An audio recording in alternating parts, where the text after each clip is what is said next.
अब देखिए next problem हम डिस्कस कर रहे हैं। मान लीजिए आपका ये शेड्यूल गिवन है, ये देखिए 3 ट्रांजैक्शन है यहाँ पर, T1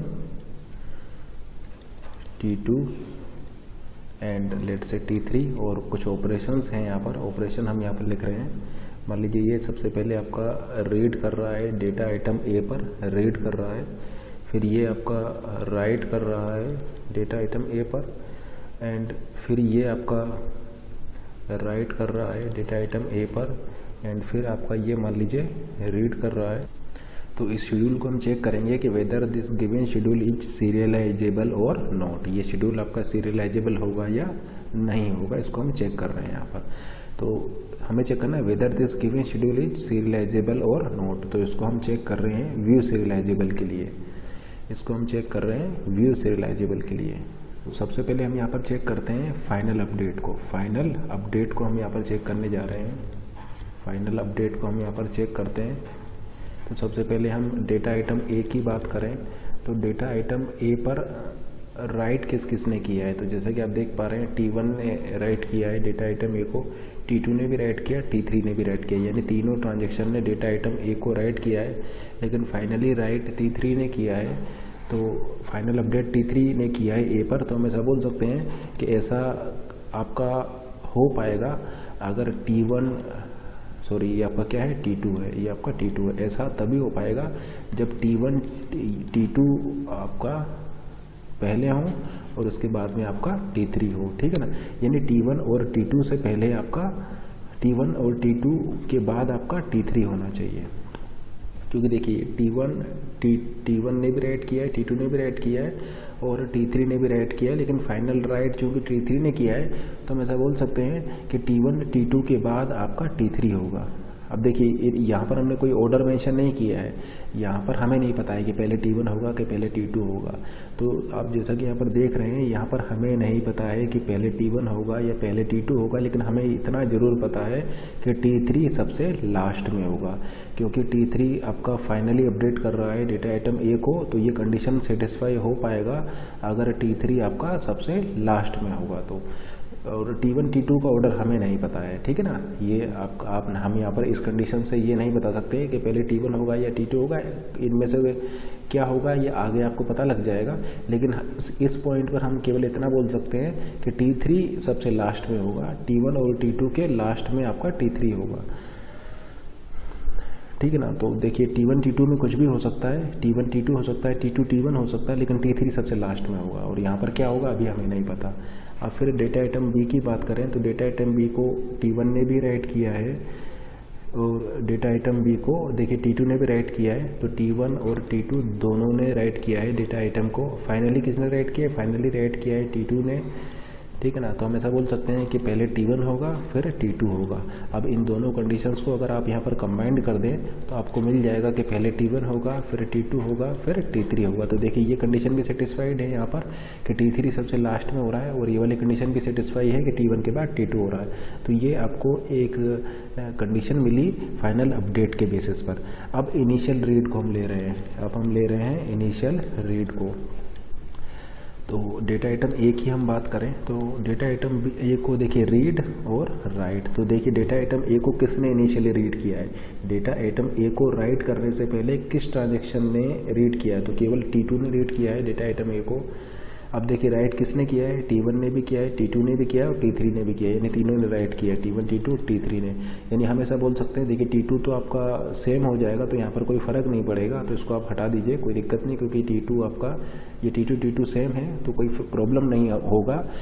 मैटर यहाँ पर ये करेगा कि चूंकि T2 ने इनिशियली रीड किया है, यानी A को राइट करने से पहले T2 ने A को इनिशियली रीड किया है, इसका मतलब T2 सबसे पहले रहेगा। इसका मतलब ऐसा बोल सकते हैं कि T2 पहले रहेगा एंड T1 T3 उसके बाद रहेंगे। तो T1 T3 इसके बाद रहेंगे और पहले आपका T2 रहेगा। इसको हमने कैंसिल क्यों कर दिया, इसको हमने इसलिए कैंसिल कर दिया क्योंकि अगर T2 पहले हो रहा है तो फिर देखिए राइट करेगा तो कोई प्रॉब्लम नहीं होगी उससे, क्योंकि सेम ट्रांजैक्शन है, ये भी T2 ट्रांजैक्शन है, ये भी T2 ट्रांजैक्शन है। तो मैटर यहाँ पर ये करता है कि इनिशियल रीड जो कर रहा है वो सबसे पहले होना चाहिए, क्योंकि देखिए ये इनिशियल रीड कर रहा है। अब इसने इसकी वैल्यू को अपडेट कर दिया, ये भी इसको अपडेट कर रहा है और ये भी इसको अपडेट कर रहा है। तो अगर T2 पहले नहीं हुआ, T2 अगर पहले नहीं हुआ तो फिर उस केस में इनिशियल डेटा वेट से वैल्यू को रीड नहीं कर पाएगा। लेट से पहले T1 हो रहा है फिर T2 हो रहा है, पहले T1 हो रहा है फिर T2 हो रहा है, तो T2 किसको रीड करेगा? T2 इस वाले राइट को रीड करेगा।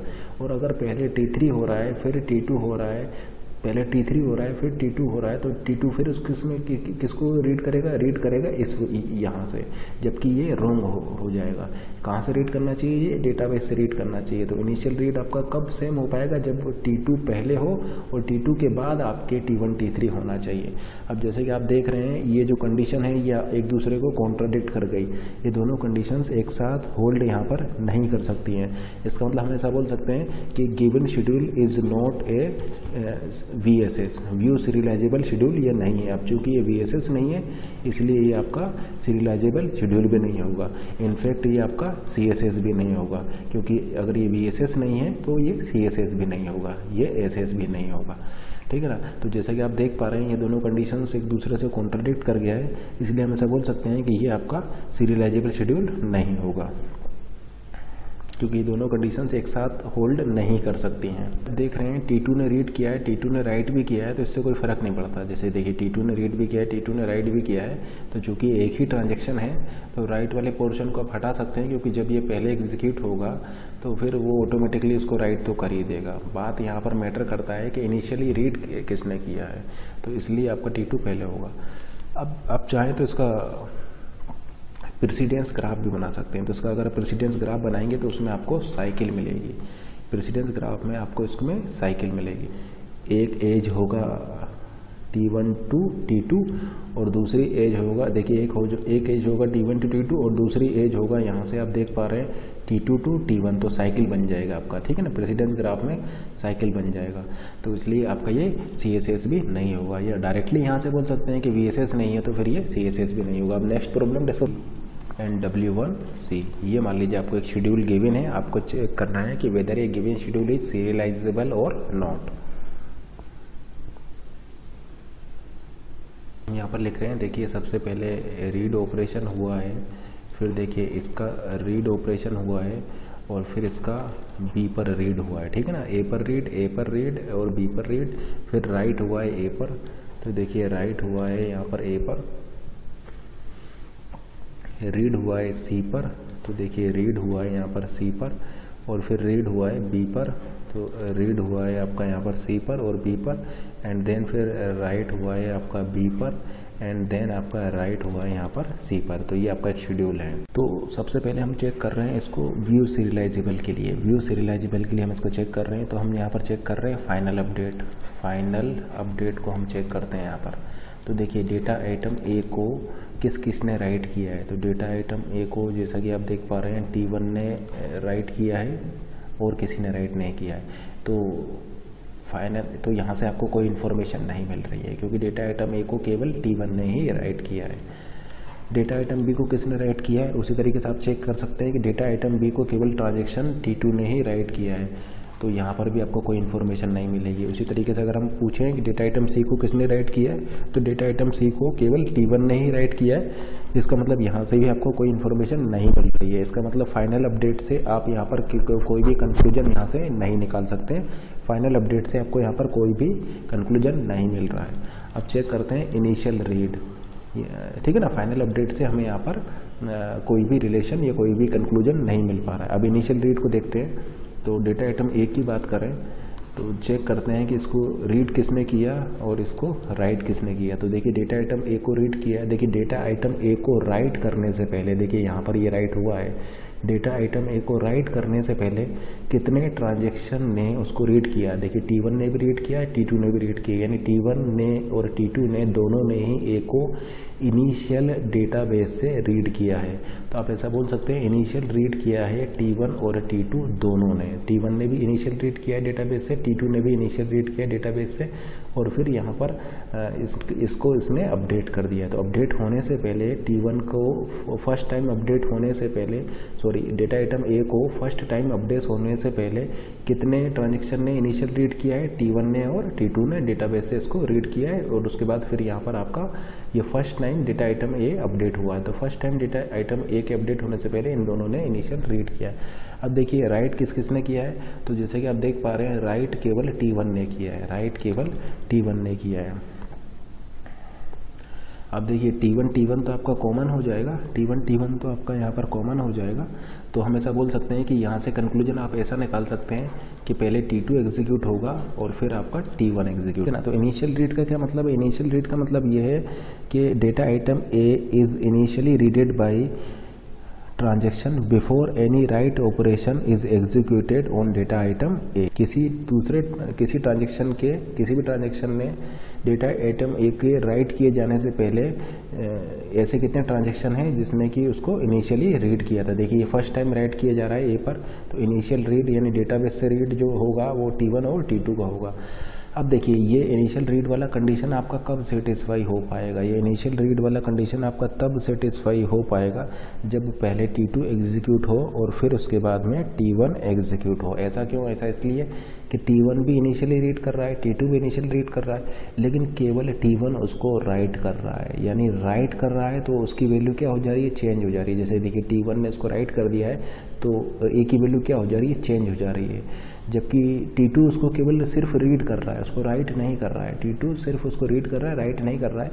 इसका मतलब अगर पहले T2 एग्जीक्यूट होता है तो ये ए की वैल्यू को चेंज नहीं करेगा, ए की वैल्यू वही रहेगी जो इनिशियली रीड के टाइम पर थी।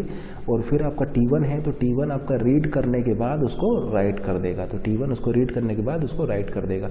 लेकिन अगर पहले आपने T1 को एग्जीक्यूट करा दिया तो T1 उसको इनिशियली रीड करने के बाद उसको चेंज भी कर देगा। अब फिर यानी आप पहले T1 को एग्जीक्यूट करा दें और फिर T2 को एग्जीक्यूट कराएंगे तो उस केस में प्रॉब्लम आ जाएगा। प्रॉब्लम ये आ जाएगा कि T1 तो इनिशियली रीड कर लिया, लेकिन चूंकि T1 ने उसको राइट कर दिया है तो T2 अब इनिशियल रीड ना करके इस वैल्यू को रीड करेगा जिसको कि T1 राइट करेगा। तो इनिशियल रीड यहाँ पर फेल हो जाएगा। तो ये सेटिस्फाई तभी हो पाएगा जब आप T2 एरो T1 यहाँ पर लेंगे, ठीक है ना। क्योंकि देखिए इसको भी इनिशियल रीड करना है, इसको भी इनिशियल रीड करना है, और ये तो सेम ट्रांजेक्शन हो गए तो सेम के तो कोई फ़र्क नहीं पड़ता है। ये रीड कर लेगा और फिर ये आपका राइट भी कर देगा। इसका मतलब पहले आपको T2 कराना होगा, फिर आप T1 को कराएंगे। तो T2 देखिए इनिशियल रीड कर लिया, फिर T1 ने भी इनिशियल रीड कर लिया और फिर T1 ने उसको राइट कर दिया। तो यहाँ से कंक्लूजन निकल के आ रहा है कि T2 एरो T1 आपका होगा। अब डेटा आइटम बी की बात करें तो डेटा आइटम बी को किस ने इनिशियली रीड किया है? तो डेटा आइटम बी को आप फर्स्ट टाइम कहाँ पर राइट किए हैं? तो देखिए डेटा आइटम बी को आप फर्स्ट टाइम देखिए यहाँ पर राइट किए। ये डेटा आइटम बी को आप यहाँ पर फर्स्ट टाइम राइट कर रहे हैं, तो इससे पहले कितने ट्रांजेक्शन ने उसको रीड किया है? देखिए T2 ने भी बी को रीड कर लिया है, आप ऐसा बोल सकते हैं T3 ने भी रीड कर लिया है बी को, यानी T2 T3 दोनों ने रीड किया है। तो T2 ने भी रीड किया है और T3 ने भी रीड किया है। अब राइट कितनों ने किया है? राइट देखिए आपका T2 ने किया है, केवल T2 ने राइट किया है, केवल T2 ने राइट किया है। तो फिर से यहाँ पर ऐसा हम कंक्लूजन निकाल सकते हैं कि T3 एरो T2 आपका यहाँ पर होगा। इन दोनों को मिक्स कर देंगे तो आपको कंडीशन मिल जाएगा T3 arrow T2 arrow T1, यानी इनिशियल रीड से आपको ये कंडीशन यहाँ पर मिली। इसी तरीके से सी के लिए देखिए, सी पर इनिशियली रीड किसने किया है? तो सी पर इनिशियली रीड किया है T2 ने, सी पर इनिशियली रीड किया है T2 ने, ठीक है ना। और उसके बाद में यहाँ पर इसने इसको राइट कर दिया है। अब राइट किसने किया है? राइट किया है आपका T1 ने, तो यहाँ पर कंडीशन हो जाएगा T2 एरो T1। तो ये सेम कंडीशन आपको मिल जाएगा यहाँ पर T2 एरो T1। इनको कंबाइन करने पर आपको मिलेगा T3 arrow T2 arrow T1। ये इनिशियल रीड से मिलेगा। अब नेक्स्ट हम देखते हैं right followed by read pair. तो देखिए यहाँ पर नियरेस्ट WR पेयर देखिए, तो देखिए यहाँ पर तो W मिला नहीं, ये मिला आपको W। अब W मिल गया तो RA देखिए, RA देखिए आपका कहीं भी नहीं है, तो ये आपका कोई प्रॉब्लम क्रिएट नहीं करेगा। फिर आगे बढ़ेंगे आप, ये W मिला तो फिर देखिए कोई इसके करस्पॉन्डिंग R नहीं है, ये W इसके करस्पॉन्डिंग कोई R नहीं है, तो WR से भी आपको कोई रिजल्ट यहाँ पर नहीं मिल रहा है, नो रिजल्ट। तो आप ऐसा बोल सकते हैं कि इसके इक्विवेलेंट जो सीरियलाइजेबल शेड्यूल होगा वो हो जाएगा T3 arrow T2 arrow T1, और ये given schedule is a view serializable schedule ठीक है ना, ये given schedule is view serializable schedule. अब चूंकि ये व्यू सीरियलाइजेबल शेड्यूल है इसलिए ये सीरियलाइजेबल शेड्यूल भी होगा और इसके इक्विवेलेंट सीरियल शेड्यूल हो जाएगा T3 arrow T2 arrow T1, है ना। तो ये व्यू सीरियलाइजेबल शेड्यूल होगा। अब चूंकि ये व्यू सीरियलाइजेबल शेड्यूल है इसलिए ये सीरियलाइजेबल शेड्यूल भी होगा। अब चेक करते हैं क्या ये CSS है, क्या ये आपका CSS होगा। फिर इस आर को देखते हैं, यहाँ पर ए आपने लिया, ये मिल गया T2 एरो T1 आपको मिला, T2 एरो T1 आपको मिल गया, तो T2 एरो T1 आपको मिल गया। फिर इस बी की बात करें तो ये देखिए ये मिल गया आपको, ये T3 एरो T2 मिल गया, तो T3 एरो T2 आपको यहाँ पर इससे मिल गया एंड हाँ बस यही मिलेगा। फिर इसकी बात करें तो यहाँ से कुछ नहीं मिलेगा। इससे देखिए, इससे आपको T2 एरो T1 मिला, T2 एरो T1 मिला, तो T2 एरो T1 आपको मिला एंड यहाँ से भी आपको कोई कुछ नहीं मिलेगा। तो ये देखिए आपका ये साइक्लिक है, शेड्यूल क्या है T3 arrow T2 arrow T1, तो ये आपका CSS भी है। तो आप क्या देख रहे हैं, ये CSS भी है, ये VSS भी है, इसलिए आपका ये सीरियलाइजेबल शेड्यूल होगा। अब नेक्स्ट प्रॉब्लम डिस्कस करते हैं। तो नेक्स्ट शेड्यूल है आपका R1A4। तो ये क्या कर रहा है, सबसे पहले रीड किया, ये भी रीड किया, ये भी आपका रीड किया और ये भी आपका रीड किया, फिर ये आपका राइट किया, फिर ये आपका राइट, सॉरी ये बी पर राइट कर रहा है, देखिए बी पर राइट किया है, फिर ये आपका बी पर राइट किया है, फिर ये आपका बी पर राइट किया है और फिर ये आपका बी पर राइट किया है। चेक करना है कि whether this given schedule is serializable और नॉट। फिर से व्यू सीरियलाइजेबल शेड्यूल निकालते हैं, व्यू सीरियलाइजेबल शेड्यूल के लिए इसको चेक करते हैं। तो यहाँ पर हम देखते हैं फाइनल अपडेट। सबसे पहले हम चेक कर रहे हैं फाइनल अपडेट के लिए। तो फाइनल अपडेट के लिए देखिए ए को किस ने राइट किया है, तो जैसे कि आप देख पा रहे हैं ए को किसी ने राइट नहीं किया, तो यहाँ से कोई रिजल्ट आपको नहीं मिल पाएगा। फिर देखिए बी को किसने राइट किया है, तो बी को सभी ने राइट किया है, यानी बी को T1 ने भी राइट किया है, T2 ने भी राइट किया है, T3 ने भी राइट किया, T4 ने भी राइट किया, फाइनली T4 ने इसको राइट किया है। तो आप ऐसा बोल सकते हैं कि सबसे लास्ट में आपका यहाँ पर T4 होगा, यानी T1 T2 T3 किस ऑर्डर में आपके होंगे ये हमें नहीं पता है, हमें सिर्फ इतना पता है कि T4 आपका सबसे लास्ट में होगा, T4 आपका सबसे लास्ट में होगा। फाइनल अपडेट से हमें पता लगा। तो ये आपका फाइनल अपडेट से आपको एक कंडीशन हमें पता लगा कि T1 T2 T3 किसी भी ऑर्डर में हो सकते हैं, हमें नहीं पता किस ऑर्डर में होंगे, लेकिन लास्ट में आपका T4 होगा, तभी आपका ये कंडीशन सेटिस्फाई हो पाएगा। अब चेक करते हैं इनिशियल रीड को, इनिशियल रीड को चेक करते हैं। तो डेटा आइटम ए की बात करें तो यहाँ पर हमने लिखा रीड राइट। डेटा आइटम ए को कौन रीड कर रहा है, तो देखिए चारों रीड कर रहे हैं, यानी देखिए T1 ने भी रीड किया है इसको, T2 ने भी रीड किया है, T3 ने भी रीड किया है, T4 ने भी रीड किया है। राइट किसने किया है, राइट इसको किसी ने भी नहीं किया है। इसका मतलब हम ऐसा बोल सकते हैं कि यहाँ पर ये चारों को चारों इनिशियल रीड है, तो यहाँ से आप कोई कंक्लूजन नहीं निकाल सकते हैं क्योंकि आपका यहाँ पर राइट हुआ ही नहीं है। तो किसी भी ऑर्डर में आप इसको लीजिए, ये इनिशियल रीड की प्रॉब्लम को, इनिशियल रीड को ये सेटिस्फाई करेगा, इनिशियल रीड को वॉयलेट ही नहीं करेगा, क्योंकि उसको आपने ए को आपने राइट ही नहीं किया है, तो इनिशियल रीड आपका सेटिस्फाई रहेगा। अब बी की बात करें तो बी को किसने इनिशियल रीड किया है, बी को किसी ने इनिशियल रीड नहीं किया है, लेकिन बी को सभी ने राइट किया है। तो अगेन हम ऐसा बोल सकते हैं चूँकि यहाँ पर इनिशियल रीड है ही नहीं, तो कंडीशन आपका कभी वॉयलेट होगा ही नहीं। तो जैसे कि आप देख पा रहे हैं इनिशियल रीड से आप यहाँ पर कोई भी कंक्लूजन नहीं निकाल पा रहे हैं, कोई भी कंक्लूजन आप यहाँ पर इनिशियल रीड की हेल्प से नहीं निकाल पा रहे हैं। अब चेक करते हैं हम WR पेयर को लेकर के। तो जैसा कि आप देख पा रहे हैं यहाँ पर एक भी WR पेयर नहीं है, तो यहाँ से भी आप कोई कंक्लूजन नहीं निकाल सकते। तो अभी आपके हाथ में क्या है, अभी आपके हाथ में केवल ये एक कंडीशन आपको मिला है अभी तक। कंडीशन आपका ये है कि T1 T2 T3 किसी भी ऑर्डर में हो, हमें नहीं पता किस ऑर्डर में होंगे, लेकिन लास्ट में आपका T4 होगा। तो अब ये तीन कितने तरीके से चेंज हो सकते हैं, ये फैक्टोरियल 3 तरीके से चेंज हो सकते हैं, यानी आप ऐसा बोल सकते हैं कि टोटल आपके यहाँ पर 6 व्यू सीरियलाइजेबल शेड्यूल होंगे।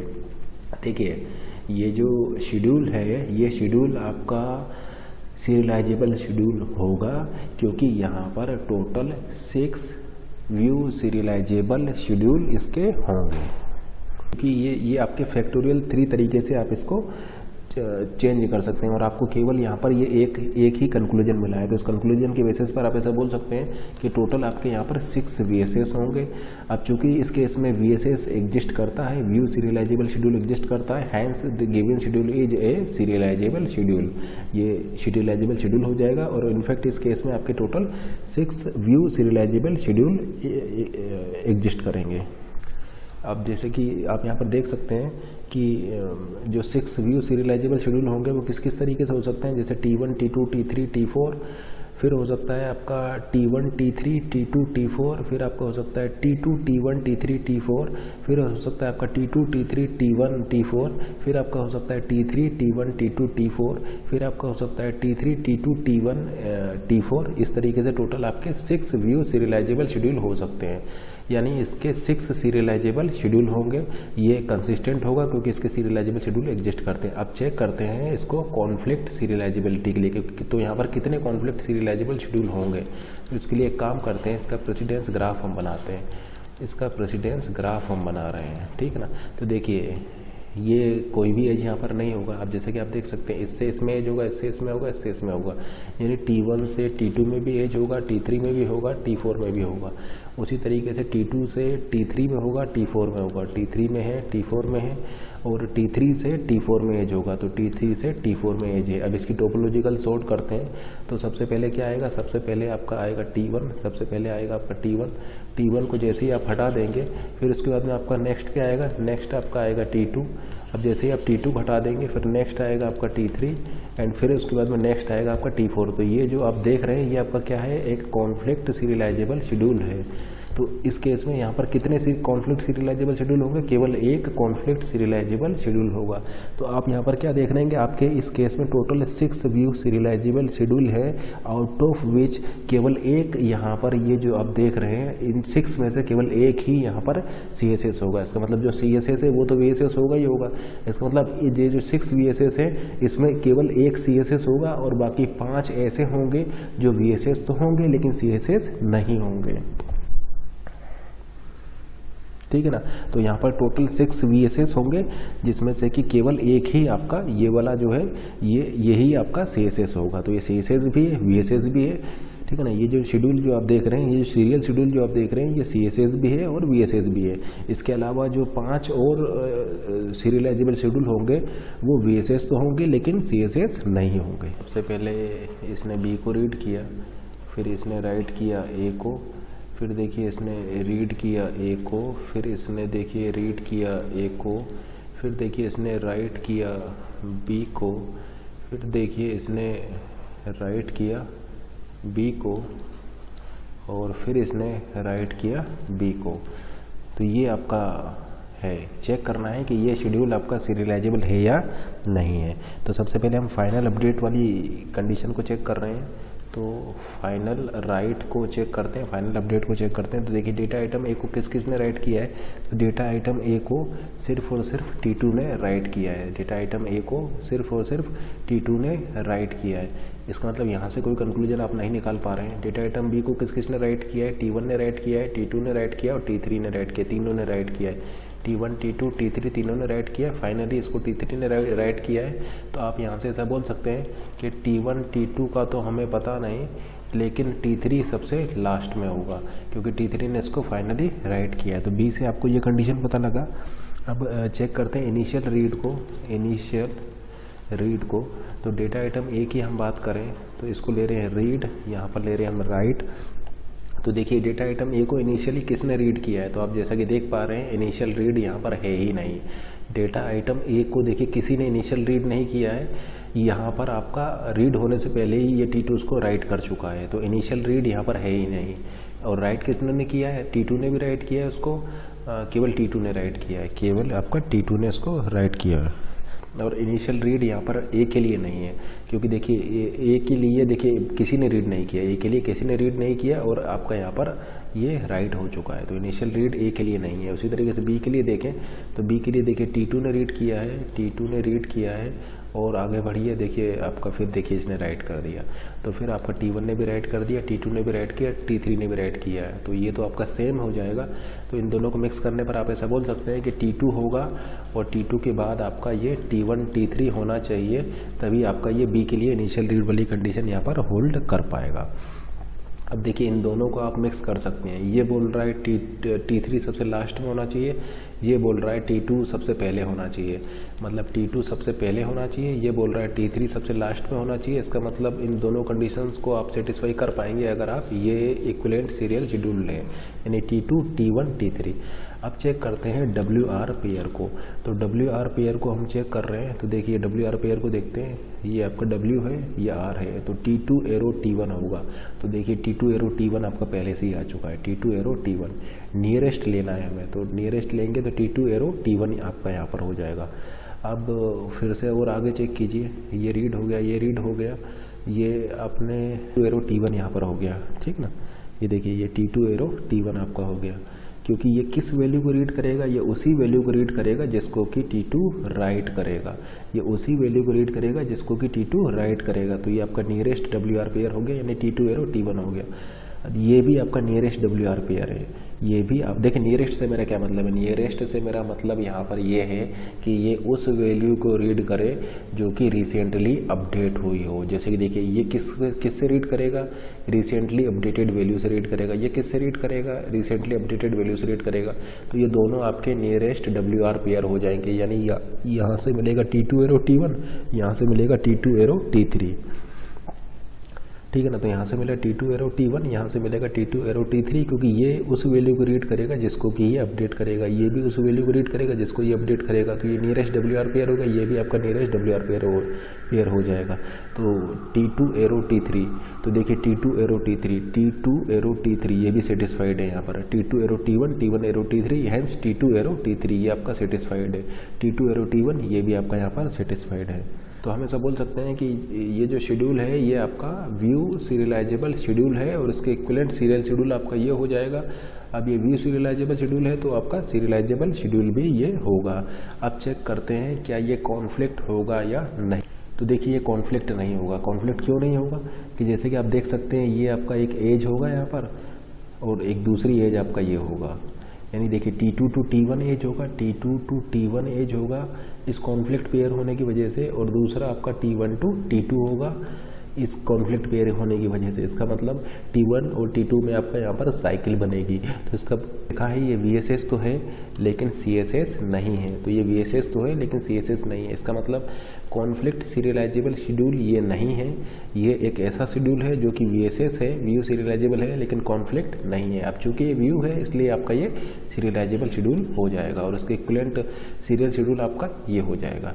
अब ये CSS है लेकिन VSS नहीं है, क्योंकि यहाँ पर जब आप इसका प्रेसिडेंस ग्राफ बनाएंगे तो आपका यहाँ पर साइकिल मिलेगा, ठीक है ना। देखिए T2 to T1, T1 to T2 cycle यहाँ पर मिल जाएगा। नेक्स्ट प्रॉब्लम हम डिस्कस करने जा रहे हैं। मान लीजिए एक शेड्यूल हम ले रहे हैं, ये मान लीजिए आपका T1 है, ये आपका transaction given schedule is serializable और नॉट। तो फिर से हम व्यू सीरियलाइजेबल के लिए इसको चेक करते हैं। तो हम यहाँ पर चेक कर रहे हैं फाइनल अपडेट के लिए। तो फाइनल अपडेट के लिए देखिए D1 को किसने अपडेट किया है, किसने D1 को राइट किया है। तो आप जैसा कि देख पा रहे हैं केवल ट्रांजैक्शन T1 ने D1 को राइट किया है, ठीक है ना। ट्रांजैक्शन T1 ने D1 को राइट किया है। उसी तरीके से D2 को किसने राइट किया है, तो D2 को आपका राइट किया है T2 ने एंड T3 ने, और फाइनली राइट किसने किया है D2 को, तो फाइनली राइट आपका देखिए D2 को T2 ने किया है, T2 ने D2 को फाइनली राइट किया है। तो यहाँ से आपको कंडीशन मिला कि पहले T3 होगा फिर आपका T2 होगा, और फिर आपका D3 को किसने राइट किया है, तो D3 को केवल T3 ने राइट किया है। तो यहाँ से भी कोई कंक्लूजन आप नहीं निकाल सकते। अब चेक कर रहे हैं इनिशियल रीड को हम चेक कर रहे हैं। तो डेटा आइटम D1 की बात करें, यहाँ पर हम ले रहे हैं रीड, यहाँ पर हम ले रहे हैं राइट। तो डेटा आइटम D1 को किसने रीड किया है, तो जैसे कि आप देख सकते हैं, देखिए D1 पर यहाँ पर कोई चेंज नहीं हुआ, यहाँ पर कोई चेंज नहीं हुआ, यहाँ पर आपका चेंज हुआ है। तो रीड किया है D1 ने, तो रीड किया है D1 ने, राइट भी किया है D1 ने। तो यहाँ से हम कोई कंक्लूजन नहीं निकाल सकते हैं। अब डेटा आइटम D2 की बात करें, तो D2 को किसने रीड किया है, तो देखिए रीड किया है T2 ने, और फिर यहाँ पर देखिए चेंज हो गया है, राइट कर दिया आपने। तो रीड किया है T2 ने, T1 और T1। तो यहाँ से आप कोई कंक्लूजन नहीं निकाल सकते। अब डेटा आइटम D2 की बात करें, तो डेटा आइटम D2 को रीड किया है ट्रांजैक्शन T2 ने रीड किया है। राइट किसने किया है, राइट देखिए आपका T2 ने भी किया है, और राइट आपका T3 ने भी किया है। तो देखिए T3 ने भी किया है। तो यहाँ से आपको एक रिलेशन मिलेगा T2 एरो T3। तो ये T2 एरो T3 आपको यहाँ पर रिलेशन मिल गया।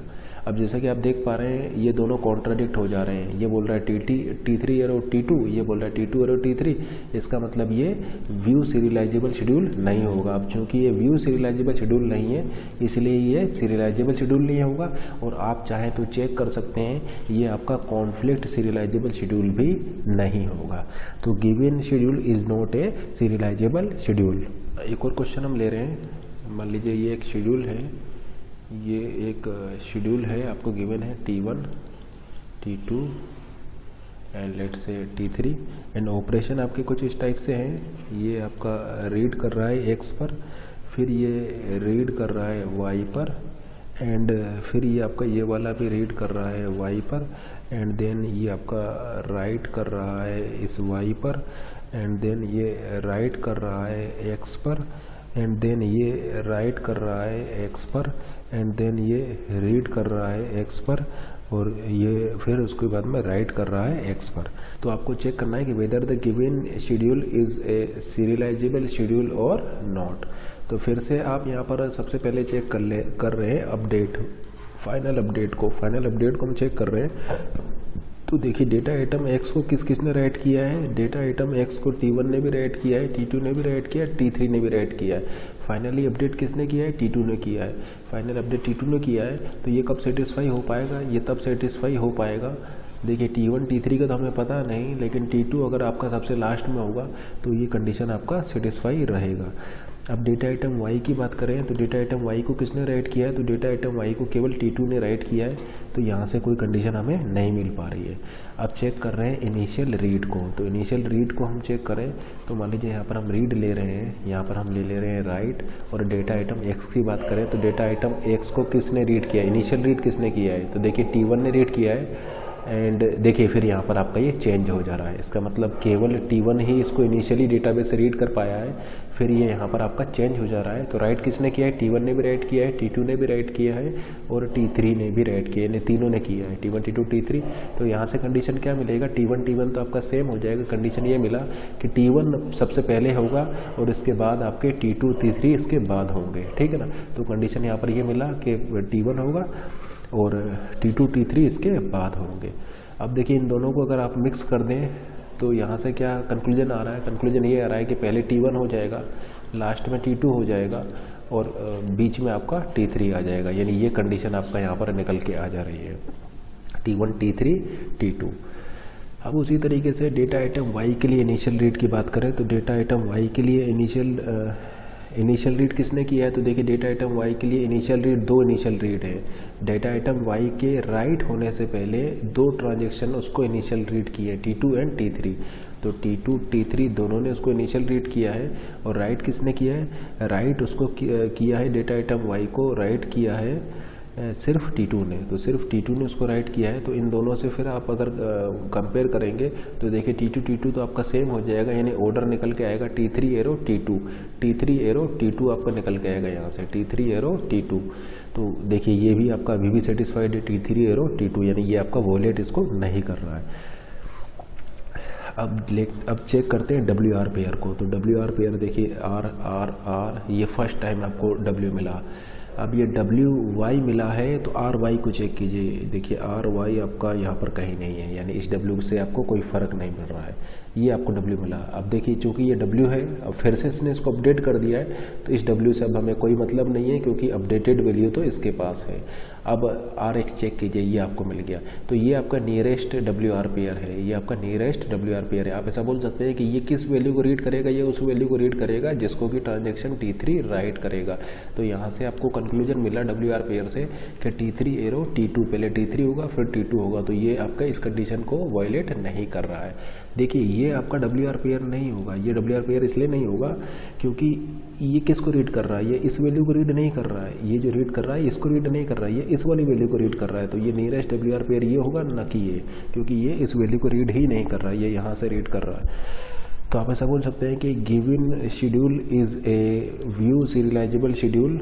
अब चूँकि व्यू है तो ये सीरियलाइजेबल शेड्यूल भी हो जाएगा और इक्विवेलेंट सीरियल शेड्यूल आपका ये हो जाएगा, व्यू इक्विवेलेंट होगा। तो व्यू सीरियलाइजेबल शेड्यूल होगा ये, अब सीरियलाइजेबल शेड्यूल भी होगा और इसके इक्विवेलेंट ये सीरियलाइजेबल, इसके इक्विवेलेंट ये सीरियल शेड्यूल हो जाएगा। आप चेक कीजिए क्या ये CSS है, क्या ये कॉन्फ्लिक्ट सीरियलाइजेबल शेड्यूल है। आप देख सकते हैं एक एरो होगा यहाँ पर T1 to T3, T1 to T3 एक एरो होगा। और तो ये मान लीजिए आपके पास 3 नोड हैं T1, T2 and T3 read किया है।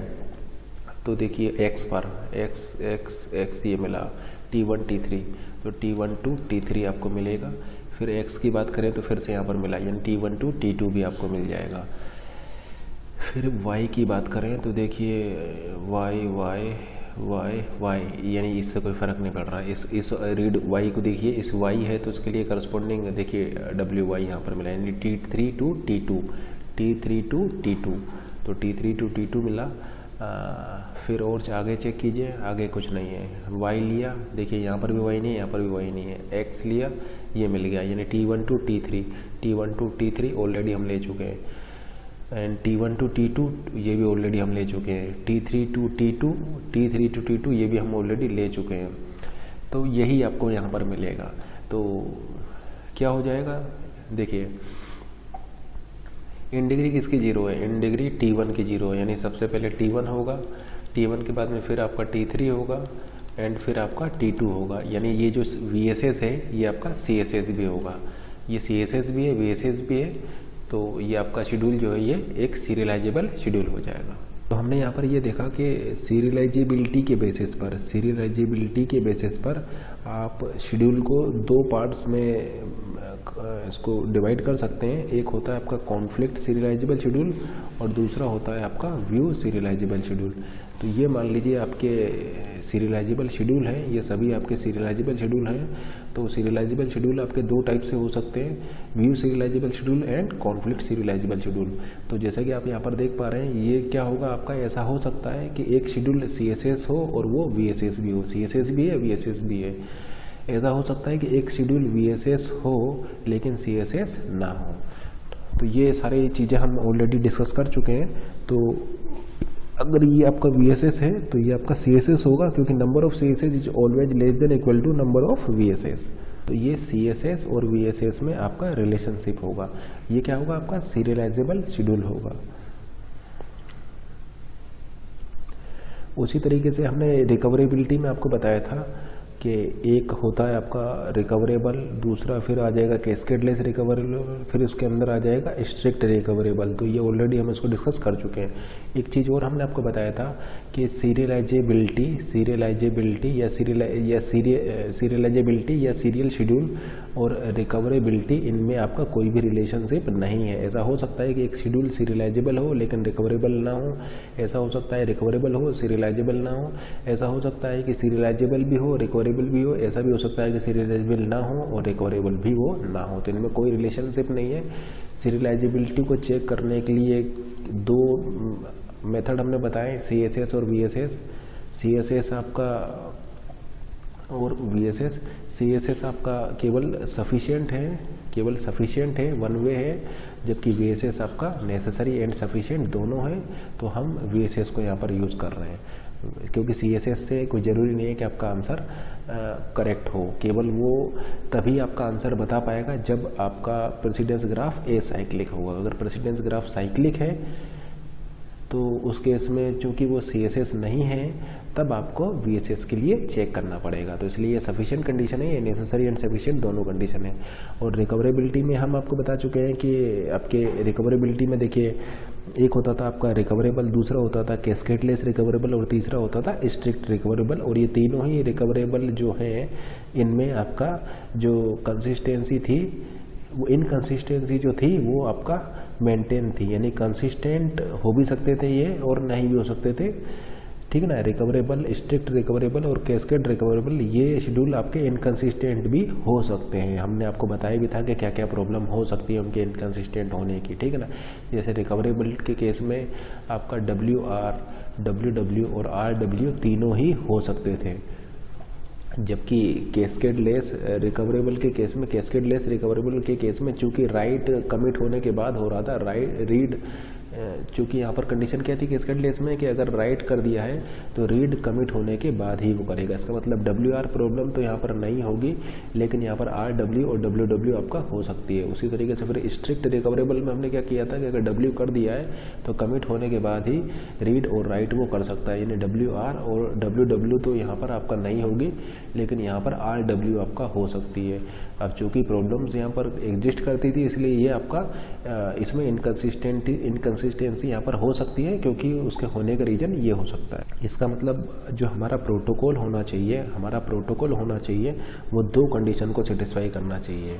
जो हम प्रोटोकॉल यहाँ पर डिजाइन करेंगे वो दो कंडीशंस को मीट करना चाहिए, वो रिकवरेबिलिटी को भी मीट करना चाहिए और दूसरा वो सीरियलाइजेबिलिटी को भी मीट करना चाहिए। यानी जो हम प्रोटोकॉल यहाँ पर डिजाइन करने जा रहे हैं वो इन दोनों कंडीशंस को मीट करना चाहिए। प्रोटोकॉल इस तरीके से हम डिजाइन करेंगे कि वो शेड्यूल जो होए, वो शेड्यूल जो ये आउटपुट में दे वो आपका रिकवरेबल भी हो और सीरियलाइजेबल भी हो। क्योंकि अगर वो रिकवरेबल होगा तो वहाँ पर आपका एटोमिसिटी एंड ड्यूरेबिलिटी की प्रॉपर्टी सेटिस्फाई होगी, और अगर वो आपका सीरियलाइजेबल होगा तो फिर वहाँ पर कंसिस्टेंसी एंड आइसोलेशन की प्रॉपर्टी सेटिस्फाई हो जाएगा। तो हम ऐसा बोल सकते हैं कि ट्रांजैक्शन जो है वो आपका एसिड प्रॉपर्टी को सेटिस्फाई कर लेगा अगर वहाँ पर ये रिकवरेबिलिटी और सीरियलाइजेबिलिटी दोनों को हम इम्प्लीमेंट कर देते हैं। तो अब नेक्स्ट हम डिस्कस करने जा रहे हैं कि यहाँ पर प्रोटोकॉल हम किस तरीके से यूज़ करेंगे to ensure recoverability and serializability. इन दोनों को इंश्योर करने के लिए हम किस किस टाइप के प्रोटोकॉल यहाँ पर यूज़ कर रहे हैं। तो आप ऐसा बोल सकते हैं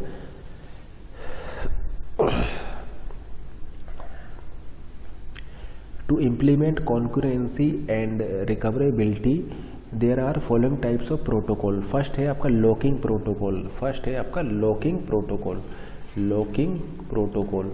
सेकंड, यहाँ पर क्या करेंगे हम लॉक्स का यूज़ करेंगे, जैसे binary lock, shared exclusive lock, ठीक है ना। तो लॉक्स का यूज़ करेंगे। सेकंड है आपका टाइम स्टैम्प, यहाँ पर हम टाइम स्टैम्प का यूज़ करेंगे, ठीक है ना। तो टाइम स्टैम्प का हम यूज़ करेंगे। तो फर्स्ट प्रोटोकॉल है लॉकिंग प्रोटोकॉल, सेकंड प्रोटोकॉल है time stamp protocol and third protocol है आपका multi level granularity protocol. Multi level granularity protocol, ठीक है ना। तो locking protocol, time stamp protocol and multi level granularity protocol. तो इन तीनों प्रोटोकॉल को हम वन बाय वन डिस्कस करेंगे। तो सबसे पहले हम स्टार्ट करते हैं लॉकिंग प्रोटोकॉल से। ये प्रोटोकॉल हम क्यों पढ़ रहे हैं? ये प्रोटोकॉल इसलिए पढ़ रहे हैं ताकि आपकी ये दोनों कंडीशंस को हम मीट कर पाएँ।